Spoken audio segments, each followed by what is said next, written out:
Welcome back to The Express at the Fraser Valley Humane Society in Mission. I'm Johanna, and this here is Taz, one of the many cats that I am falling in love with on today's show. But right now, we're going to fall in love with some of the wow factor designs from the 2011 Port Moody Wearable Art Awards. Uh-oh, there she goes. These are not clothes you can buy at your local mall. In fact, these aren't clothes at all.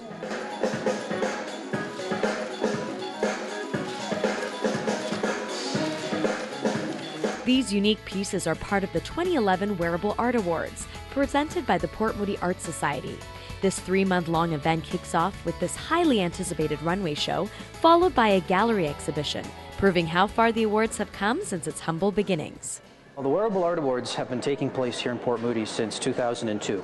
It started out as a very small event at the Art Center. It slowly grew from there. Since that time, we've had about 5 or 6 events here in the Galleria in different forms. We've had them in the theater, we've had them on an elevated stage, and this is the second year we've had them on the red carpet. With 53 entries from North America and internationally, this year's Wearable Art Awards is the biggest one yet.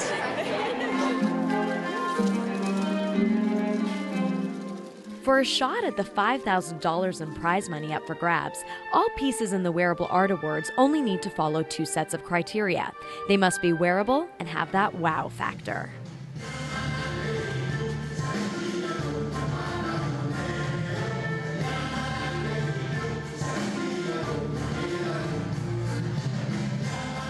Helping to show off that wow factor are the models, who are in fact all dancers, choreographed by local contemporary dance artist Philippa Myler. My inspiration for tonight has been the idea of each piece being a character. Each wearable art piece speaks to the dancer, and they are embodying it, expressing what that character, how that character moves.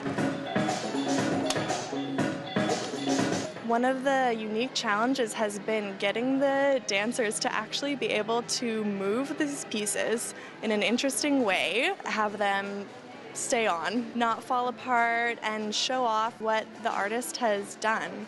What the artists have done is truly amazing, using a variety of mediums in their garments. But it's only one reason why this event is so popular. The Wearable Art Awards keeps bringing people back because of 2 reasons, I think. One, it's something that everybody can appreciate and everyone can be participating in. Right? All you need is a creative idea and an interesting material, and you can make something very unique for the human form. And I think the second reason is the uniqueness of it. Uniquely inspired, I'm Mansour in Port Moody for The Express. Pretty amazing designs. Hey, Shia. The Wearable Art Awards will be on display at the Port Moody Arts Center March 3rd through April 10th, and you can find out about all of the winners online.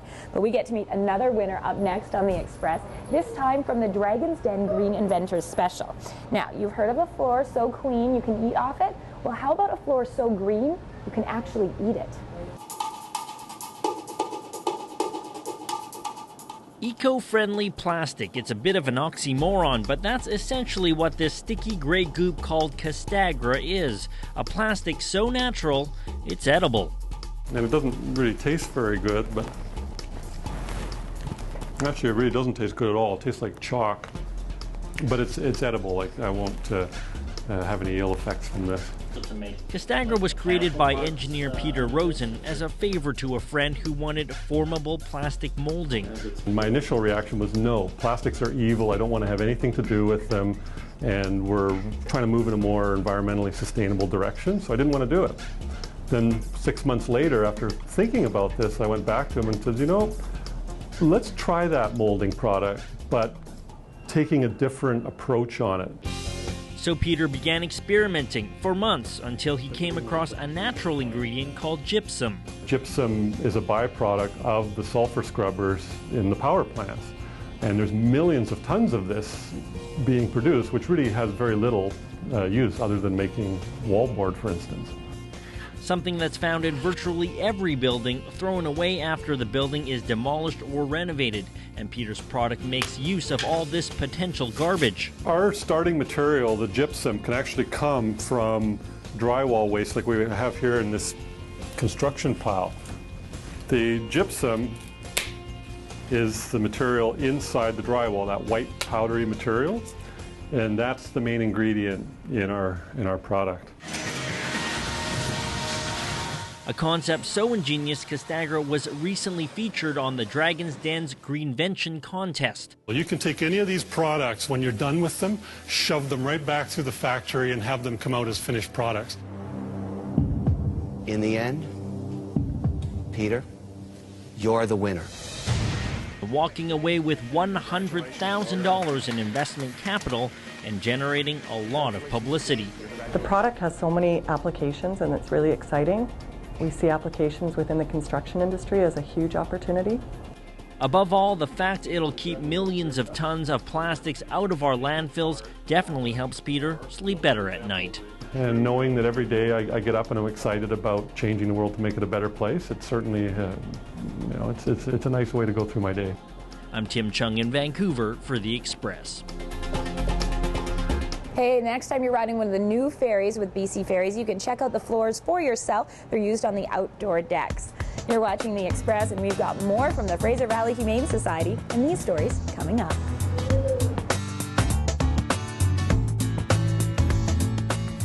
Up next on The Express. Tom's Shoes at the Aiden Gallery in Vancouver. And as you can see, it's one room. The loghouse at the Burnaby Village Museum. In the early days, you had a pump. So, you were pumping your water. The Express. This is your local voice.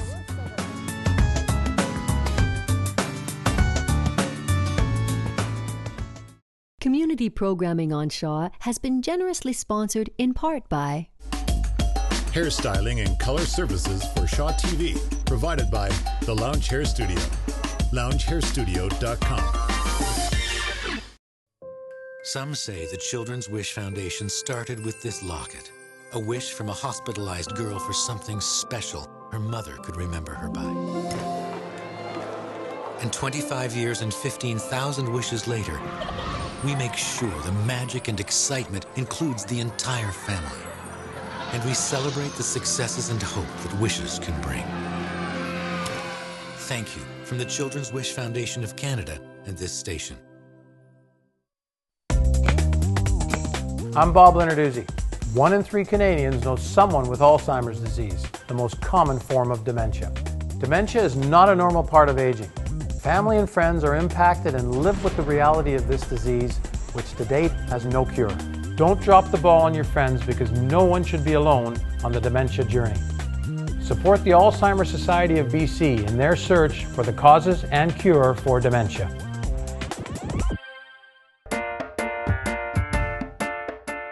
Welcome back to The Express at the Fraser Valley Humane Society in Mission. Now this is Ben, beautiful, and what's Ben's story? Ben was a stray and a lady was feeding him, but the weather was getting cold, so she decided that he needed to come in, but he was getting really, really sick and she didn't know what was wrong with him. So he spent a few days at the vet and he's doing really, really well, but we did get him tested and he is FIV positive, which means he has to stay on his own. He can't be mixed with the other cats.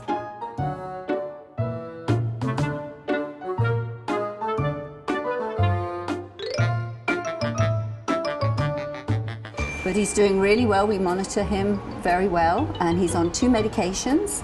And otherwise, he's a very playful He's young playful man. and he's hungry. Yes, okay, he is. so 2 medications, and it's Yes. just this easy if you are adopting a cat like this to take care of him. So I've That's got right. half the medication in there. Another pill. Do I have to open this Yes, one up? you open it and just tip it in.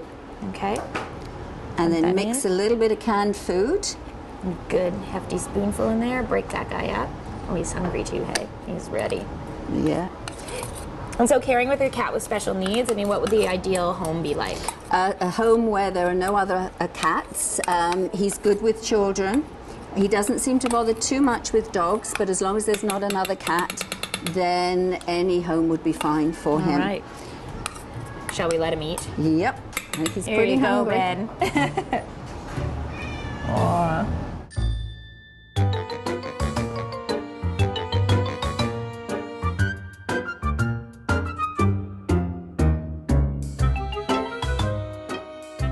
great reminder then too, if you have the patience for it and the commitment to it, that just that easy to make a cat with special needs happy. Oh, it is, yes. He needs no special care other than making sure he gets his meds twice a day. And love. So we're hoping for good things for Ben's future, but right now in the Express, it's a little trip to the past at the Burnaby Village Museum.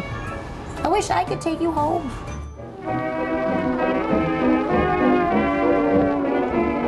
Hi, I'm Jeanette, and I'm a volunteer here at Burnaby Village Museum, and I'm going to be showing you our log cabin. So if you'd like to come in, let's have a look.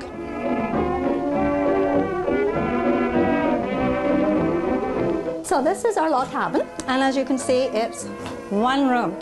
Now, a cabin this size would probably have had maybe a husband and wife and one child, or maybe two. People often ask, where did they sleep? The ladder that goes up to our attic, we show an attic, only half of one. They would have had mattresses up there, not nice beds like we have today. A very important part of the room would be here, where we get our water. Back in the early days, you had a pump. So, you were pumping your water. You would have to make sure you had lots of dry wood ready in the morning. Put it in this part of your stove. Wait for the stove to heat up. Then you could put your water on your stove. Or this large space here is a water reservoir. And during the day, you could keep this filled with water, and so you would have a constant supply of water. And that's our triangle that would call my husband and son perhaps in from the woods so that they knew their dinner was ready. Now this is a typical tub they might have used to do their laundry, and just think how much water you would have to heat and to transport to fill this up. Scrub your clothes. You could then use the wringer, or a mangle, it was sometimes called. If it's raining, you could put your laundry on a pulley like this, and it's nice and close to the stove. Our poor ladies in the 1920s, their iron sat on the stove, waited for the heat of the stove to heat the iron, then you could use it. If your iron was too hot, you're going to burn perhaps your husband's best shirt or your only good dress. So you always had a little piece of fabric to test it on to make sure it wasn't too hot. This is a sock stretcher because wool shrinks. And if I had this size sock, didn't put it on a sock stretcher, I would have very tiny socks when it dried. We show a bathtub up there, and that would be brought down once a week, put in front of the stove, filled with hot water. And think how much water you had to pump and heat to fill a bathtub, which is why everybody used the same bath water. I hope you'll be able to come down to Burnaby Village Museum, have a look at it in person, and see the rest of our lovely exhibits here. For other events happening at the Burnaby Village Museum, you can go to burnaby.ca, and to stay connected to other local events, we've got today's Express Spotlight. The Vancouver Cherry Blossom Festival presents a special screening of the Oscar award-winning animation, The Man Who Planted Trees. Share in the Celtic spirit and join Western Canada's largest Celtic festival with music, dance, film, storytelling, and more events over 5 days. Bernie Ryan presents the 12th annual Daytona Party at the Shark Club in downtown Vancouver. Enter to win a bike and gear, and all proceeds will go to BC Children's Hospital. And remember, if you'd like to spend time volunteering with Sight and some of the other cats here at the Fraser Valley Humane Society, or you think you have a loving home that is in desperate need of a fantastic cat, you can get more information at their website. Now that's it for today's Express. Thanks so much for watching. We're going to leave you with a look at the local art scene, and me and the cats, we'll see you later. You just want to play, don't you?